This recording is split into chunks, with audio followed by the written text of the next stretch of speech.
Hi everyone, it is GuideHacks, and in this video I will show you how to find TikTok videos you've already seen. Now let's get started. First we need to open our TikTok app. Then at the bottom we should find option Discover and tap on it.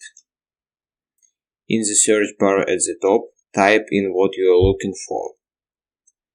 You can search for the topic of the video, the creator's name, or a hashtag or sound they might have used.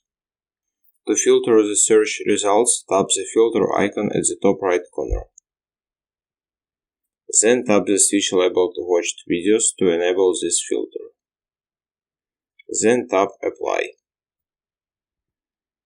After that, your search results will be filtered to show videos related to your search previously watched. If no previously watched video are found, you will see other relevant videos. That's all, it was how to find TikTok videos you've already seen. Thanks for watching. If you found this video helpful, we will appreciate if you subscribe to our GuideHacks channel.